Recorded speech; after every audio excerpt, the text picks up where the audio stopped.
Hello, and welcome to the Rugby Through the Leagues podcast. This podcast wants to shine a light on rugby that is not shown in the mainstream media. I am Carl. I am an avid rugby fan and regularly injured player. Thanks for joining us on the next instalment of Rugby Through the Leagues podcast. We want to say a massive thank you to everyone that's been following our socials and supporting this journey so far. We'd love to get even more feedback from you on the topics discussed and also guests you'd like to see on the pod. Firstly, we want to run through some scores from the weekend and upcoming games around Europe. As mentioned in last week's pod, Bradford Salem managed to go on and complete the treble after beating Keighley 40-19. Huge congratulations to Bradford for an amazing season and a historic treble.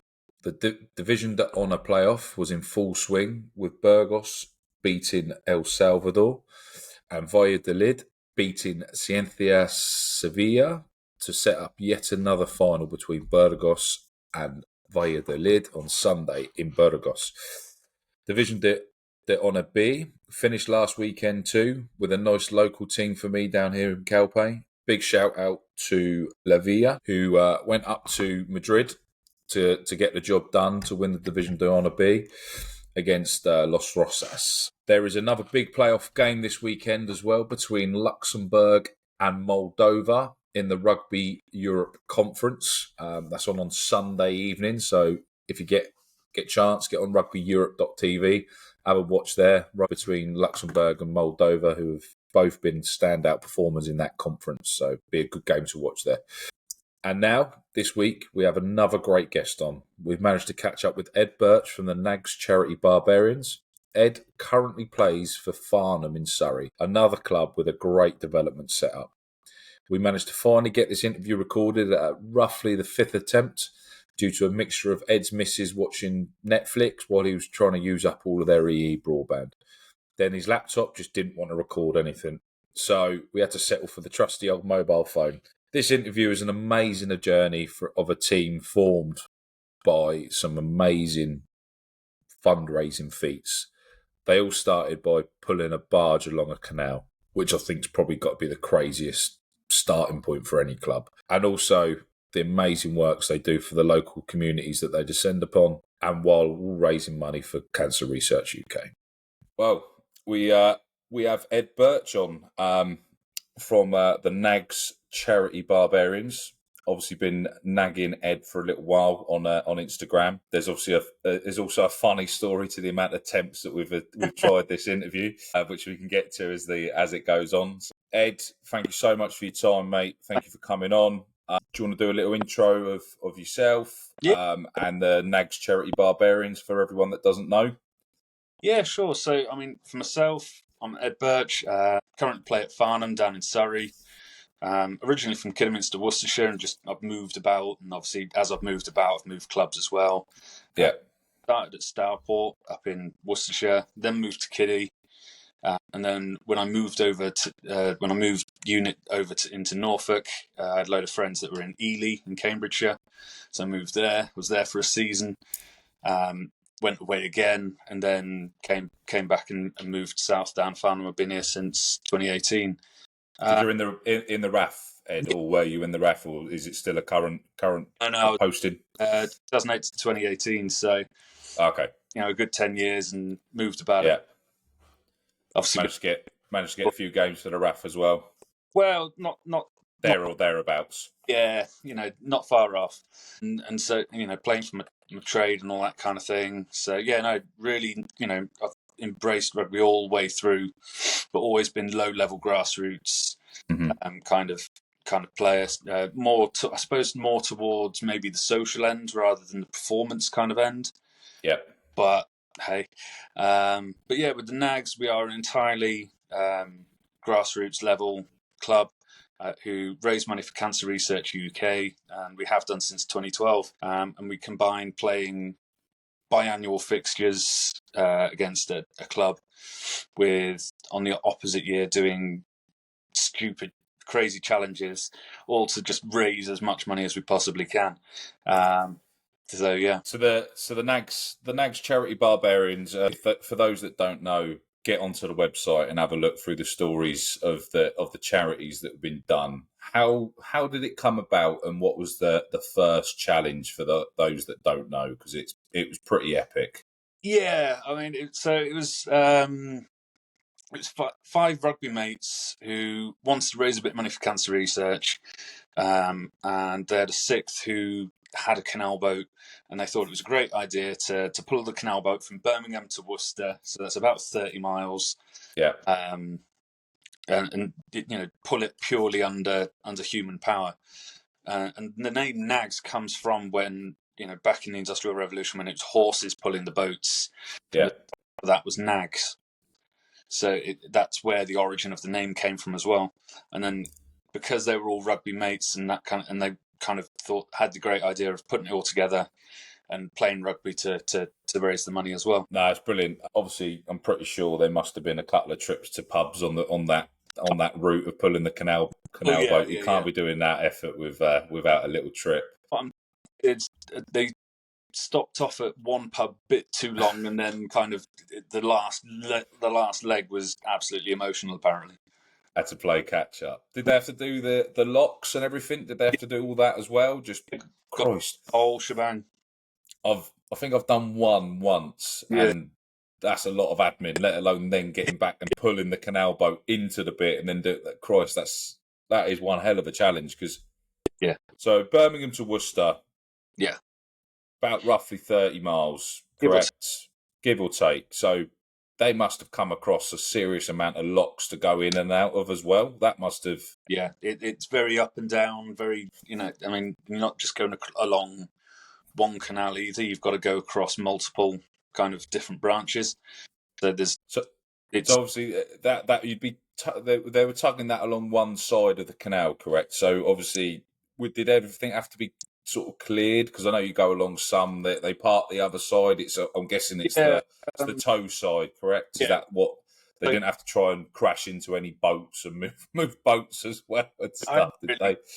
I hadn't really thought about them having to have cleared. Yeah, they must have had some sort of communication with people. Yeah. But yeah, I mean, as I say, as a starter for a rugby club, I don't think you get much more unique.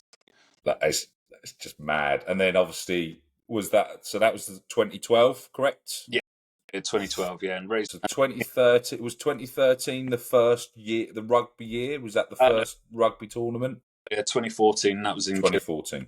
Yeah, so I think that was the amount of people. I think it was about full men's sides, 30-minute games. Yeah. Yeah, just went out and played those games and raised more money. Yeah, and then that's basically done on a couple of year cycles every year now, correct? So you've done a little bit of a tour around the Midlands and Wales, correct? So I mean, so 2014 was Kidderminster, 2016 Lampeter in Wales. Yeah. 2018 was Droitwich in Worcestershire. 2020 could have been Llandovery, but obviously 2020 got affected by COVID. So that got delayed to 2022. And then we've literally just the weekend gone, so the 10th to 12th of May. Sorry to date it all, but we've been in Tewkesbury in Gloucestershire. Hopefully moving it somewhere a bit further so we can evolve and grow our base, because we pull players from so many different clubs. I mean, just this weekend was 33 different clubs. Wow. Players from. So as I was saying to you the other day, Ed, I run out of likes on Instagram. I was like, there's team sheets for team sheets. I thought my thumb nearly fell off. It was pretty amazing to see. It's part and parcel of like charity rugby, isn't it? That people commit and then they can't make it for some reason. We had one lad who I'll probably come on to a little bit later, who got notified on the Monday of game week to be told that he's been picked up for London and South East under 20s. So wow. You get kind of thing where you've got somebody that genuinely wants to be there, but London and South East under 20s is kind of a big thing. So yeah, definitely. I saw that on the Army Navy game the other day. There was one of the women's. She was in the first team. She was training that week, and I think she got a call on the Thursday that she had to go on the ship. Yeah. So they've had to literally replace her and the whole team. That was it. She was just gone. So she had everything prepared, got her head in the zone, and then on the Thursday, no, you're on your ship, off you go. Yeah. So rugby's rugby, and when you get the call, you want to do everything you can to get there, but he can't always. So fair play to him for getting the call up for the under-20 stuff. So we'll come on to that a bit later on. I'm still flabbergasted by some of the charity events you've done in between the stuff. So for ones that don't know, can we have a bit of a debrief of them as well, because they are phenomenal. Yeah, so I mean, obviously we started with the great idea of pulling a narrowboat 30 miles, and then to top that, a couple of years later, we went with canoeing from Bridge North in Shropshire down to Tewkesbury in Gloucestershire. So that's about 50 miles on the River Severn. Yeah. So that just sounded absolutely insane. Would that have gone through like Iron Bridge and stuff? Because I've done a bit up in Shropshire and stuff, and it's a beautiful part of the world. Bridge North is just above Iron Bridge, and you come down through that bit, and I think it's just below. Yes. So you come down. Iron Bridge is a beautiful town and village to stay in. River route is because a whole lot. Yeah, don't get me wrong, but it's that's no easy feat as well, because that's quite a treacherous bit of water there as well, wasn't it? East the Severn. Was there any training, or just a load of random lunatics got in kayaks and just set off? I have to say, it's part and parcel of what we are as the Nags. A complete bunch of lunatics. We go out. I mean, 50 miles in. I mean, on any sort of transport would be tough. Yeah. But do it on a canoe or kayak, and having not trained it, everything just burning, and it was baking hot from all the photos I've seen. So absolutely red as on the water. Amazing. So obviously another epic one there. What was next? Oh Christ! Next was that Snowdon after the kayaks. They don't seem to diminish at all. They seem to get So I mean, it was guys climbing Snowdon as many times as they possibly could. Some guys did it in teams. Yeah. So then they'd have to go up and down less, because they were obviously climbing it to the height of Everest. Yeah. But I think you've got to go up and down about 8 times. So if you're in a team, wow, go up and down once.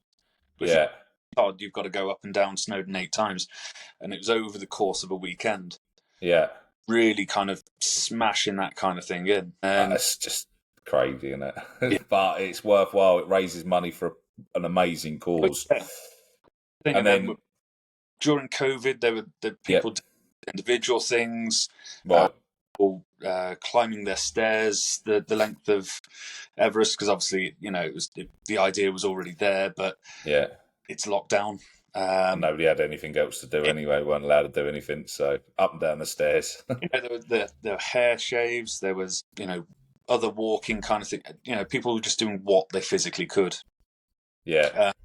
And then that brings us to 2023 last year, where we did walking around the Isle of Wight, doing the whole coastal route around the outside, and we had guys that did, I think it's something like 75 miles, and we had guys do it in 2 days.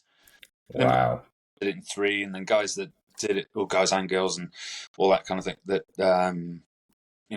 did what they physically could. They didn't necessarily have to do the whole thing. They just did what they could. And I think that weekend we raised about 10 grand that weekend. So it's no easy feat as well, because obviously anyone that knows the Isle of Wight, it's pretty hilly. There's some cliffs as you get further around the backside of it. It's a fairly bumpy walk, but the views are phenomenal, aren't they? So that probably made it a lot easier for people to get round. The ups and downs, you're having to compete with landslides as well at the moment. So it's might not be able to go the route you want, so you then got to cut in, cut back out, and kind of stuff on the fly. It's amazing. The event's just been done.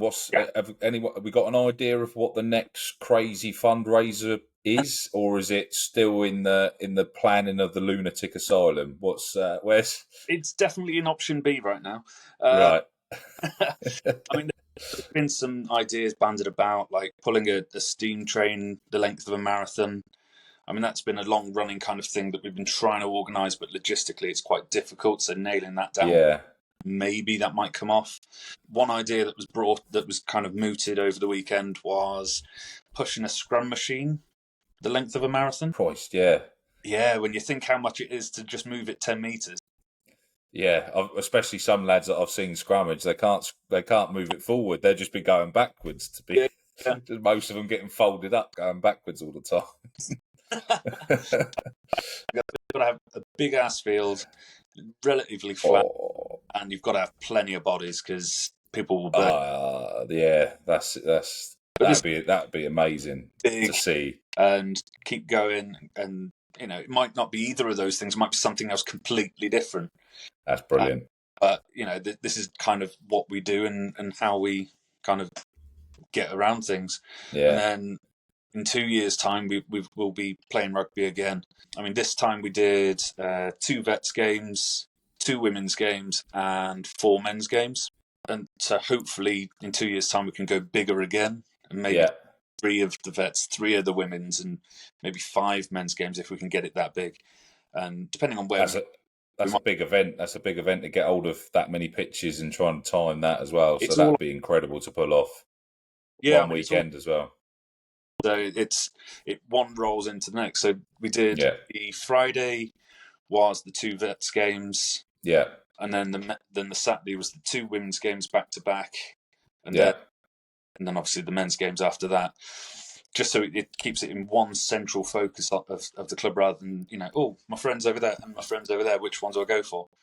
So the hangover that must be incurred on the last men's game on the Sunday must have been crippling. They'd have been dreading that, surely. Absolutely gopping.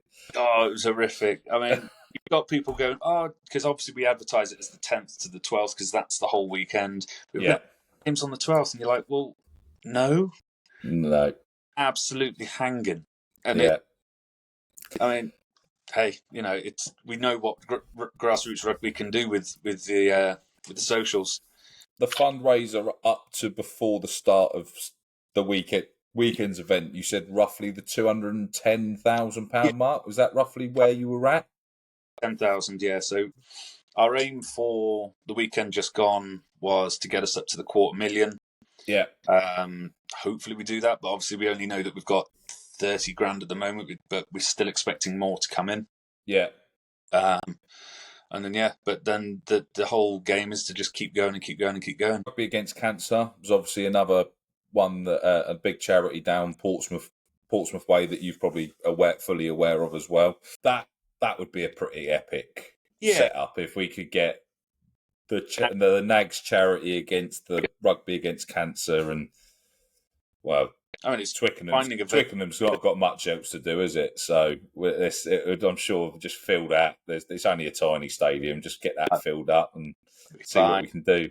I know I can't speak for Rugby Against Cancer, but I know that our concept is trying to keep it to grassroots clubs because it's not just about money for cancer research. It's also giving back to grassroots clubs, giving back to I mean, to take Tewkesbury, it's not the biggest clubs. It's the local community as well, and it's all of that. Being able to, because obviously all grassroots clubs have gone through hard times, with COVID and then the cost of living and all that kind of stuff. So it's being able to give them that kind of bit of a boost as well. Even the likes of Farnham has probably got a similar sort of setup to be able to host that sort of. Yeah, exactly. Yeah, so ensemble of random rugby players turning up. Farnham, we've got 4 men's teams, a vets team, 2 amazing women's teams, and that section's just getting bigger year on year. Yeah. And then I think on a Sunday it's over 1,000 minis and juniors. Yeah, it's unreal. It's but you've got Camberley up the road as well, who now sort of pushing up through the leagues, but Farnham have always been there or therearabouts and held a big sort of player base and really set up a proper bit of development. So, I mean, this kind of area, got Guildford, as you say, Camberley, and then not too far down the road, we've got the likes of Basingstoke, Winchester, all these big populous areas that are all competing for the limited amount of rugby players that there are. Yeah, and to be able to put out 4 teams two women's teams, two vets teams, or whatever, and a youth system like that is massive shout out to what Farnham have done there. So, Ed, the rugby journey. Yes. What is your rugby journey?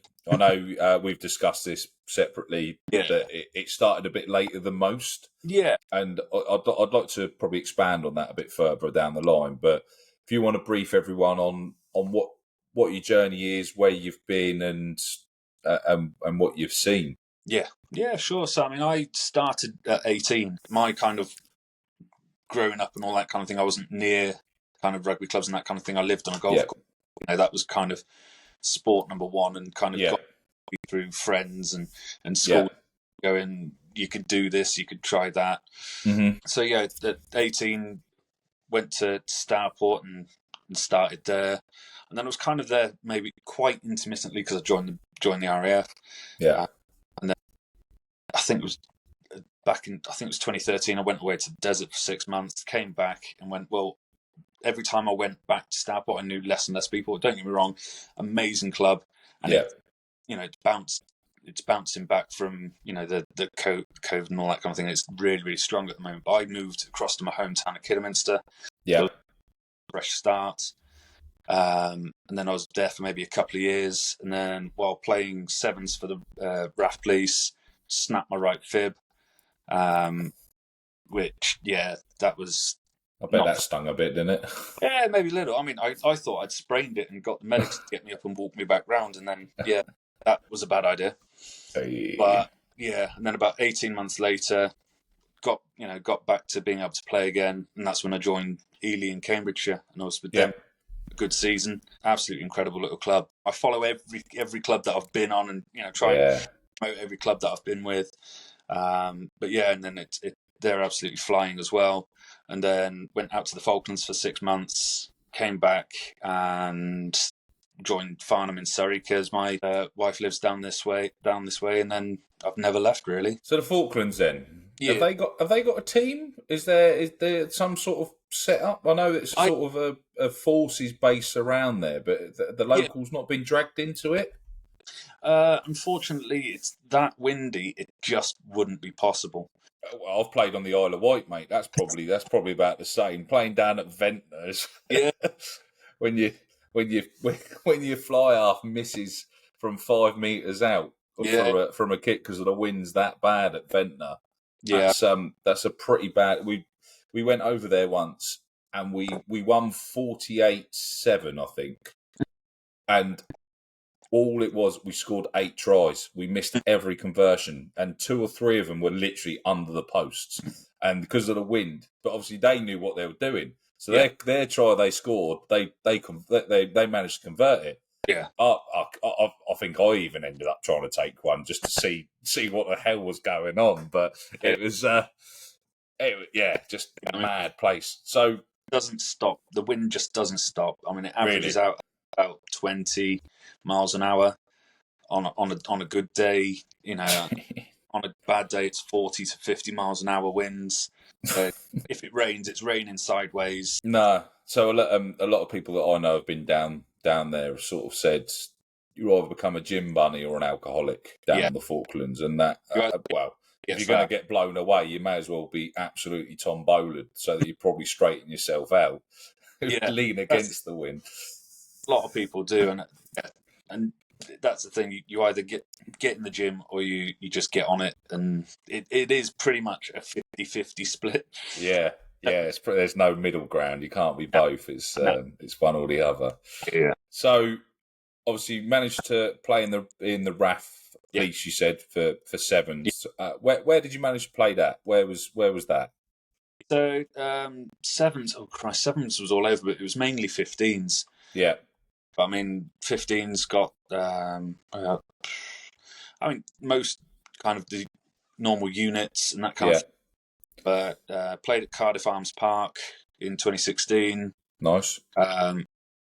It made me realise big time that 3G is no fun.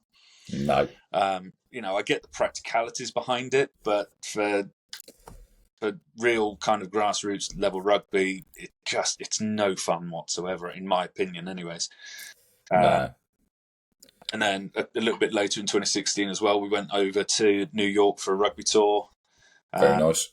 Played sevens there in the New York Sevens tournament, and then played New York Police Department at 15s and the fire department at 10s, I think it was. Oh, okay. So yeah. So that was roughly what 8 years ago. That's probably around the sort of the start of the rugby journey in the States. Could you see that development, or was it at that point still very, very green? I think in some respects it was kind of a mix, because Right. sevens, obviously that's been a bigger thing in America for longer. Yeah. It was so many teams at that tournament, and some of them were, very, very handy. Yeah. With the NYPD, I mean, we had to borrow a couple of props because, it's the RAF. It's not exactly big guys. No. Propping job. So yeah, we had to borrow a couple of props, and then we just, by running angles and running lines and that kind of thing, we just, we did a number.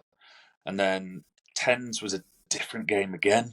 And it was, and they had some handy guys.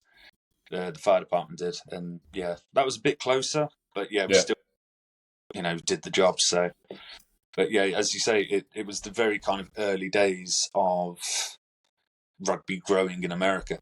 Yeah. So you can definitely see that there was. It's still the phrase grassroots, isn't it? It's that those little sparks of life. That it was. You could see things were being tried, and they were learning from having these experiences with other nations. Yeah. At the time, it was still very straight lines, basic kind of stuff, really. No, fair enough. Was that the only sort of away tour that you had with the RAF? Did you manage to get anywhere else, anywhere sunny? Well, not with rugby. No, unfortunately not. No, they're horrific things to try and organise as well. Especially, like the girl for the Navy that got pulled at last minute. Army Navy, that kind of thing happened as well. You got lads that have signed up and gone, I've paid my money. Yeah. And then coming, and then that's it. Oh, by the way, you're off to XYZ. Yeah, when I spoke to Polly in one of the earlier interviews, obviously he's Navy or ex-Navy, and he was saying that lads would turn up, and 1 minute you'd have enough for 2 teams, and then the other one you'd be sort of just pulling randomers off the street because everyone else has just gone to get pissed rather than to actually play a game. So I bet that's some amazing experiences to go and see that, and see, just to be able to see that firsthand as well. Rugby coming into population within the America, and probably seeing what they can do now. It's because we didn't just as a rugby team just do rugby. We also did little kind of bits on the side as well. We did. Okay. We went to the New York Police Academy, and that is insane. Really, it is just so big and so much money. It's just puts anything we've got in the UK to shame. And then we also tied in with USA Rugby and went out. Oh, nice. Elementary school in the Bronx and ran a little rugby kids there. Yeah. Was there much sort of appetite for that? I know, obviously, going out there, it's kind of you go into a school or a college. Was there anyone that you, when they'd done it, do you think, actually, they might turn out to be, that if they sort of stuck at it? Was there any? They were all kind of 8-9-year-olds, so I think it was quite a challenge, kind of. No, but did any of them sort of it's become a natural, like, some of them that they get, they're naturally gifted. They're an exceptional athlete, even at an 8 or a 9. They just need nudging in the right direction. Yeah, I reckon so. Yeah, and I think that's the big thing with America and their kind of rugby setup is that they've got the athletes, they've got the skill sets. They just need to put it all together. And when they do, it's the old cliche, isn't it? When America put it all together for rugby, then they'll be phenomenal.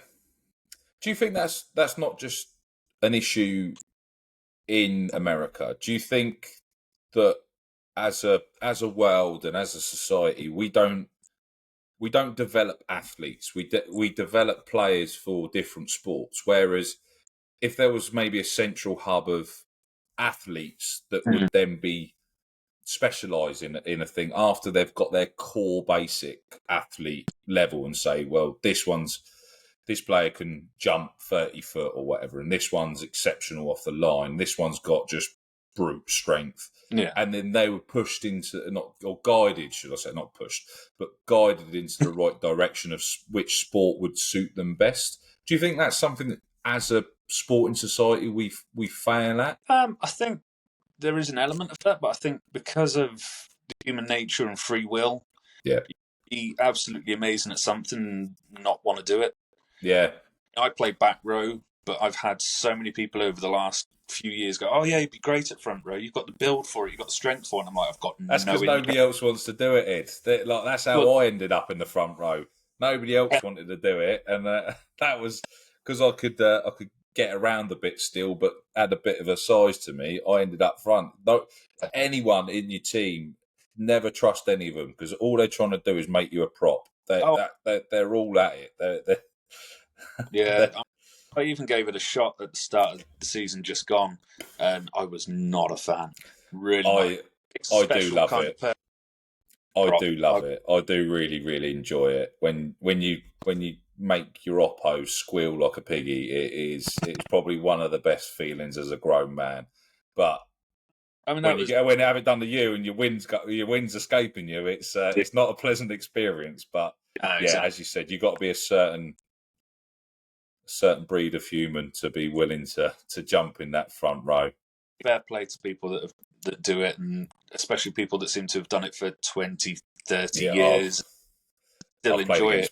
Yeah, I've against lads at Trojans and stuff like that. I think they've still got a prop. There's one over here that plays for Denia.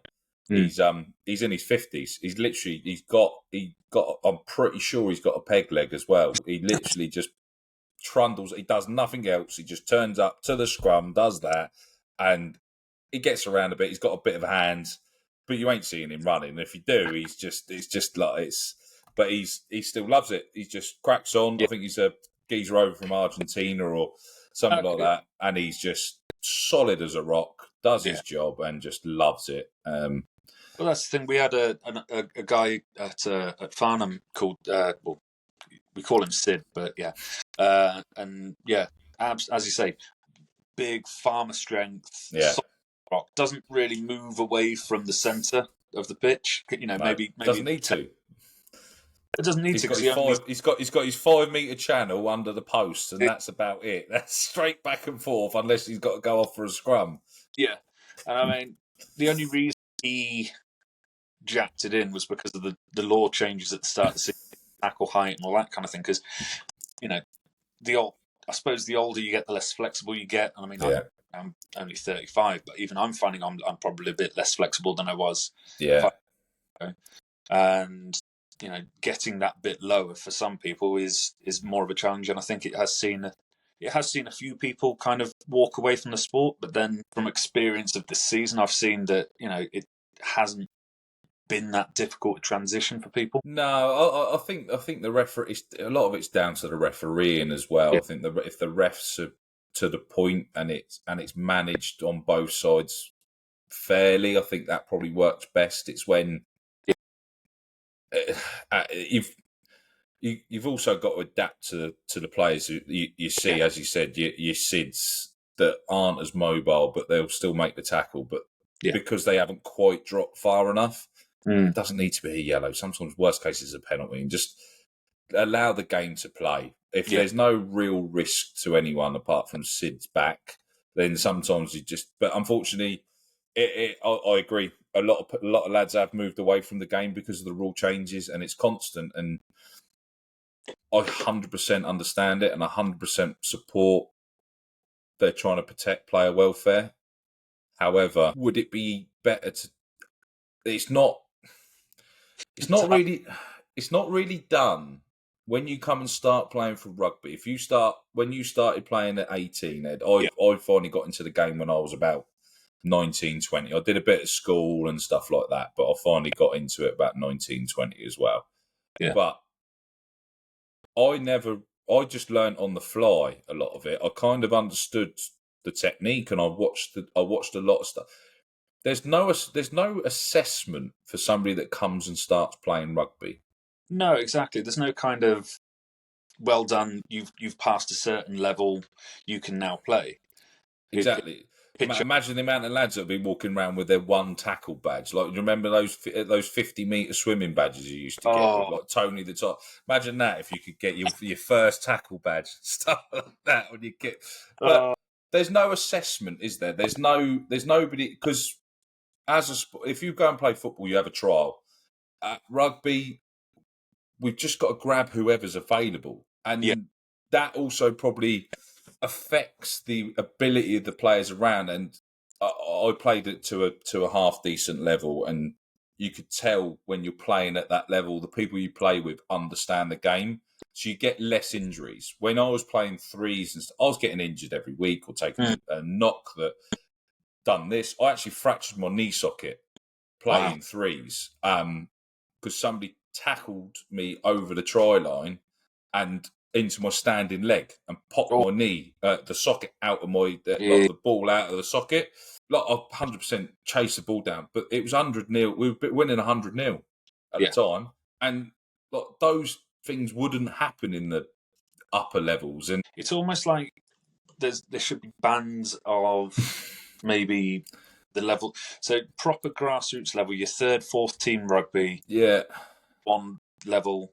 Then you've got the next level, which would say be, I don't know, Gosport Fair and ones, Farnham ones. Yeah. Kind of end. Then you start going into like nationals, and then it goes again. Yeah. Maybe that's a thing, but it's obviously, it happens with the leagues that are available. But again, the rugby clubs are so desperate just to have to field a team that they have to see who's available, and it's not like you can bring a player across. You know whether a player is good or not, but there's no banding, there's no ability, they turn up, oh yeah, I've played for this team or played for that team.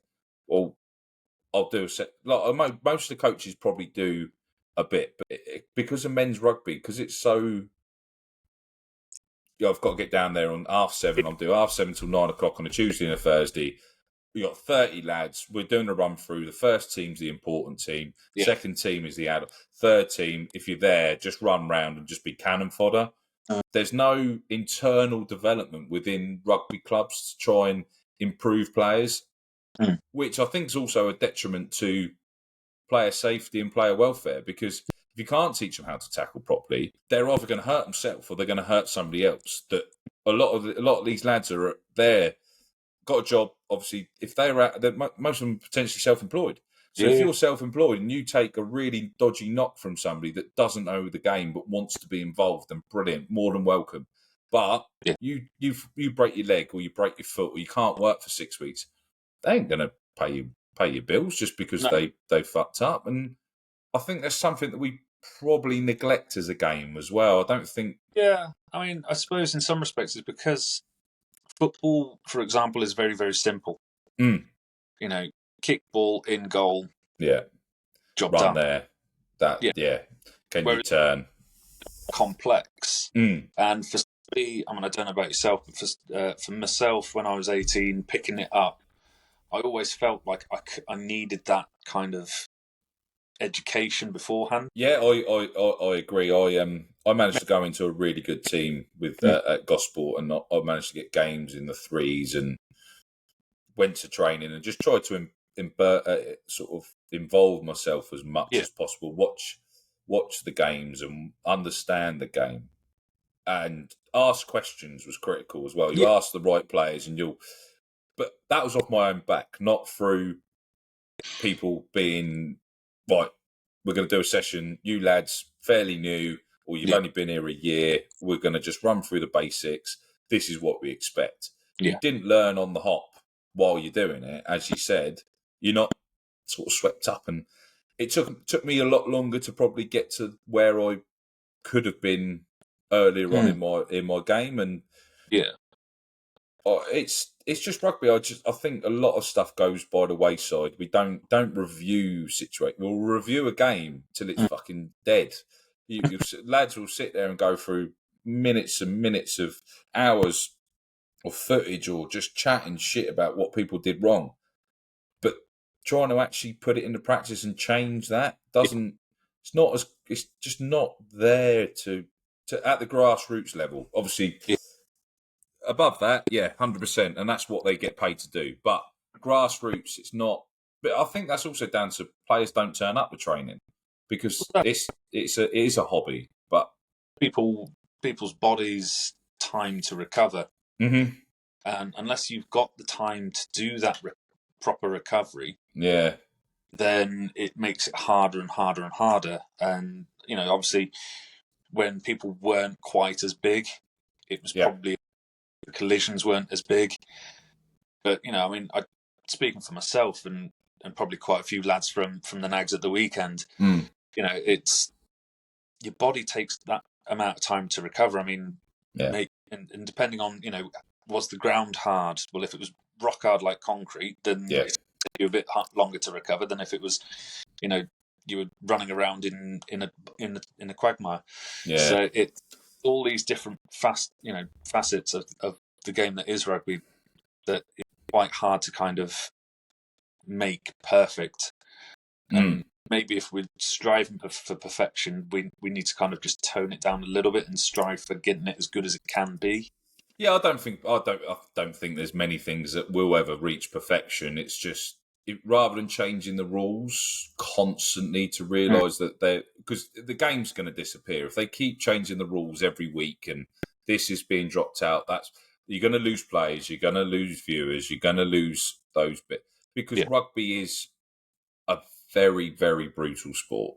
Oh, massively and so. That shouldn't change, but make sure we teach players how to make those tackles correctly. Make sure our player welfare is bred from that, rather than saying we're going to stop doing that. We're going to stop doing that. Like the scrum penalties.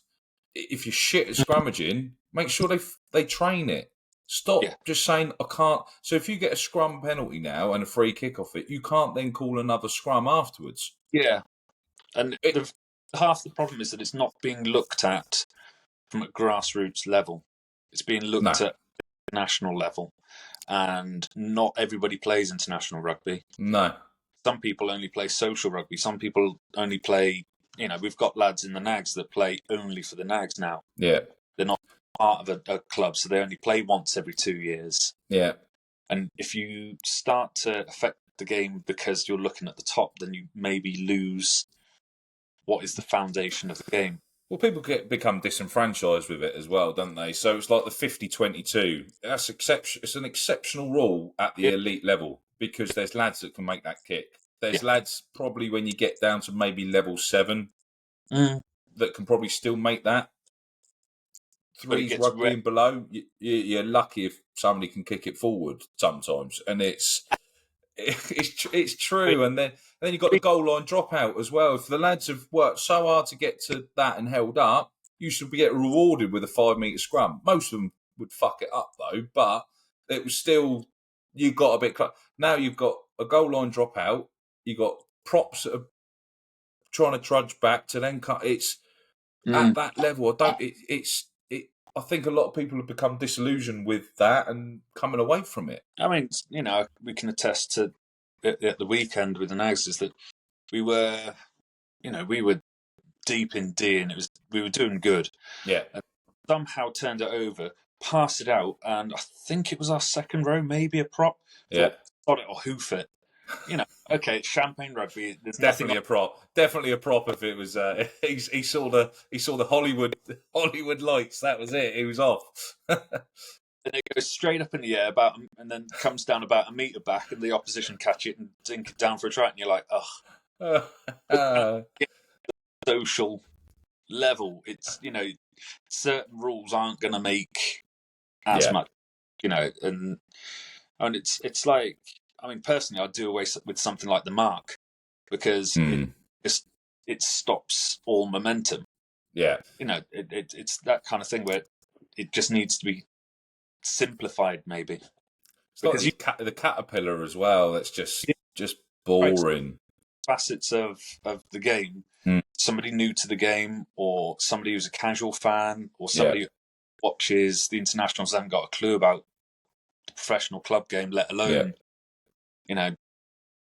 Farnham third team, then they're not necessarily going to gain that interest. No, we don't make it exciting enough. as well. There's too many breaks in play, and I think that's probably where they've tried to go with the scrum Yeah, penalty free kick call, which I understand, but I that's the thing. think it's too black and white with the rule. We Rather can, than saying every free kick can't be called, yeah, adapt it. yeah, that's the thing. We can see what they're trying to do. It's just are things going the right way to achieve what they want to achieve? I mean, I can speaking again from with the Nags at the weekend, a lot of running rugby, and in Yeah. 20 feet was a bit much. Which none of us are elite athletes. We're all mixed. Some lads playing at maybe level 6, some playing whatever number. Yeah. How many of the water bottles were filled with beer instead, or is that's an official secret that can't be leaked? There's at least one, and it was Russian roulette. But I've had that as well. Somebody with a hot one of cider or bit, and it's just yeah. Oh dear. Nice cold hit, and then you're suddenly hot.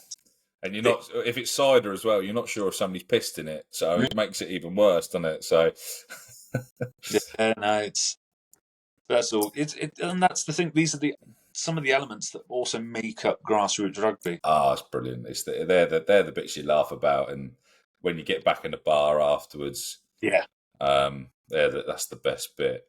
So, on your rugby journey, Ed, who have you played with that's gone on to make it? I know, obviously, as you said, you've sort of been around the 2s and 3s for Farnham, so a few levels up we'll probably sort of target. So, who've you played with that's gone on to make it? And obviously, as you called on the lad that been called up to under 20s, we'll give him a little shout out, because it sounds like he's on his journey as well. So I mean, for me, it'd be quite hard to say about somebody that's made it, because most of the people that I've played with have stayed at the grassroots level. Mm-hmm. In fact, I can't think of off the top of my head somebody that I know now that's definitely gone up. I think there was a lad we spoke about the other day. Was it Dom Williams or something from Isha? He absolute talent for days. Could do amazing centre. Would put some pros to shame, I reckon, at the time. But I think he plays for Isha now. This is the thing, I haven't kept with it, yeah. But I know Isha are a national level, so that's more than making it in my. Yeah, that's a great standard, especially from, as you said, sort of playing in and around the sort of level 7, level 8 probably region potentially. Yeah, that's a decent stand. So who's the lad that's been called up to the under 20s then? Who's this lad? Callum Jones. So Callum Jones. First now. But yeah, no, absolutely incredible talent. I think from what I've seen, he's gone from, he's been Farnham through and through from the age of, I think it was 5 that we started out. I mean, even Farnham's now extended into what we call the super minis, so that's like under 4s, under whatever. They can walk, they can hold a ball. Yeah, he's gone from there all the way up through the club, through the academy, and he's now first team regular. He's absolutely flying and just so gifted, so talented that if he in my eyes, and I think a lot of people at the club's eyes, will absolutely fly. So under 20s, has he been picked up by an academy, or is that sort of part of a trial? Has he sort of slipped by the net potentially, or? Yeah, I think it's the trials, kind of, just making sure that the talent's in the pool. Right. Because Farnham, have they got many links with like Quins and stuff like that, or? Be affiliated with Quins. I mean, we've got, when I first started, we had Ross Chisholm, the fullback. He moved on, and then we've also got Ali and James Chisholm, so his brothers. Yeah. So Ali's our head coach, and then James Chisholm, obviously current Quins player as well. Yeah, he signed with Quins actually. He's our forwards coach. So yeah, massive affiliation there. Coaches as an analyst on the side for Quins. Yeah. I mean, we've also had, I think he's a centre, Oscar Beard, who got picked up for the Six Nations squad. Wow. He's also a Quins player. He came up through, Farnham and the academy, and brilliant. Farnham's really producing a lot of amazing talent. Well, obviously, if you've got a conveyor belt basically from 2 or 3 years old, that you should be able to churn a few out. So Yeah. no, and obviously having that link to Quins is Yeah. will help massively in the local area. So the next question: who have you had the opportunity to play with that you believe should have gone on to make it but didn't? And what's the story behind it, if there is a story? I hate to disappoint you, but I haven't got one. No, No, no. really, no, because I mean, it's obviously between us trying to record this a couple of days back, and now I've really through all my flipping teams and all of that, and I've just gone, well, they were there for a reason. They were there because they knew that's their level. So yeah, that's fair. I mean, don't get me wrong. There are some players that you go, you probably should be playing maybe a bit better. Yeah, but the application maybe isn't there, and the appetite to go up, and you just want to play a certain level because you enjoy it. Yeah. Then it's playing to where you want to be. Yeah, definitely. So as you mentioned there, we've had a few attempts at this interview now, haven't we? So we're trying to navigate around the bits that we've already discussed, but go over them. So we've probably refined this pretty well now. Yeah. The Nags Charity, Ed, the plan is another mental attempt of some sort of charity fundraising next year, and then 2 years time now would be another tournament. Another tournament. Do you think that's going to sort of drift down south? Is that going to be, or is that going to be the Wales, or are you going to have two? Are you going to have two set up separately, or? No, I think we'll just keep it as the one big setup, because pulling people in from Mid and West Wales, pulling from different areas, it's good to keep it as one family, one group. We really are just a family kind of club. Yeah, got people that are starting as because their dad, they can play alongside their dad or their mum. Yeah. Got father-son groups, we've got mother-daughter groups. Yeah, that's brilliant. Coming through, so it's really that kind of ethos, so to keep everybody together. But yeah, I'd love to see it come south, to grow down south. I mean, it'd make my commute for that game a little bit easier. Yeah, but it's not just about kind of growing the club. It's about just bringing people together for the cause. Yeah, and give back to, because it's not just rugby in Wales and the West Mids and all that kind of thing that are struggling. It's rugby all over.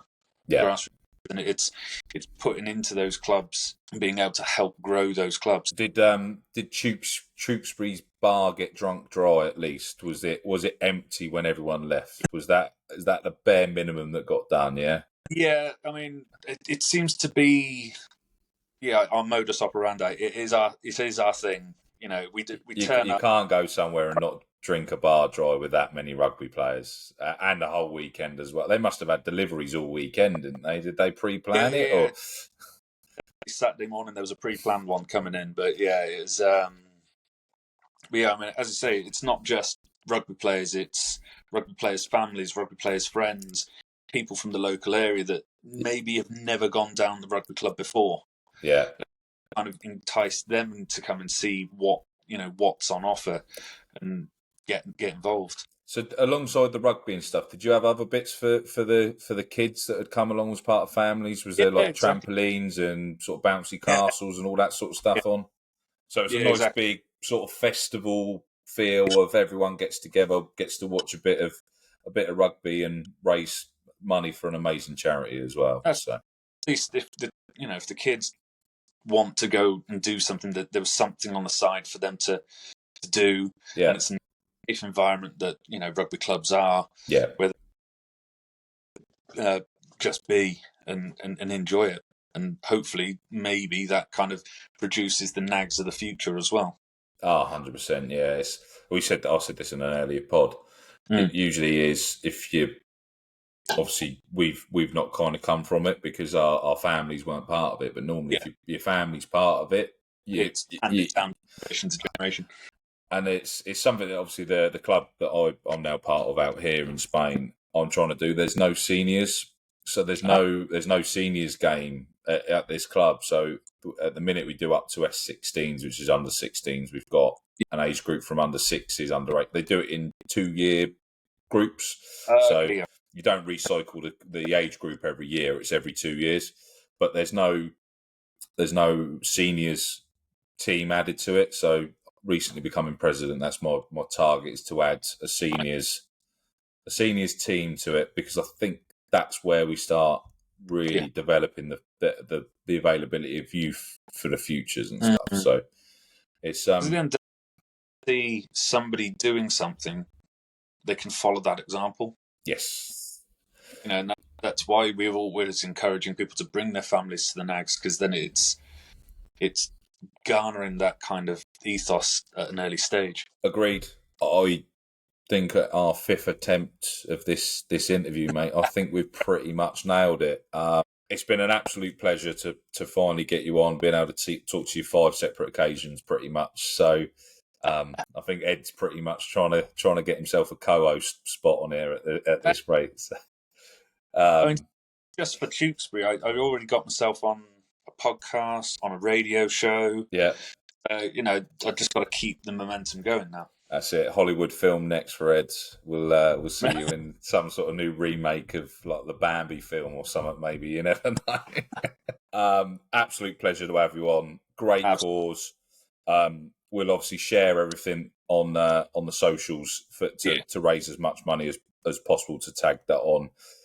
One last thing from you, Ed. If you want to do a final pledge to everyone, a call out, what it is, where it is, and where people can expect to find out the information for the next crazy idea that you guys have got, and hopefully get involved and support it as well. Yeah, sure. So, I mean, we're on nagsrugby.co.uk. We're on Facebook. We're on Instagram. That's all the information is pumped out from there. Yeah. I mean, my message really for everybody is look us up, get involved, and you'll be welcome with open arms. Thank you, Ed. Thank you so much. Everyone, get involved. Great cause, great group of people. And Ed, thank you for your time coming on here, mate. Thank you very much. Well, that brings this pod to an end. If you've made it this far, I just want to take a moment to thank you for listening right through and to express my gratitude for following yet another episode of Rugby Through the Leagues. So, in today's episode, we found out how a great charity fundraiser was founded by 6 lads deciding to pull a barge the length of a marathon, and the amazing ideas they have lined up for the future. Next week, we have gone big time. We have managed to get an England captain on. We speak to Michelle Holdsworth from the EDRU and the fundraising needed for their tour in South Africa in August. Really looking forward to sharing that interview with you all next week. Once again, a huge thank you to you all for tuning in. Thank you and goodbye.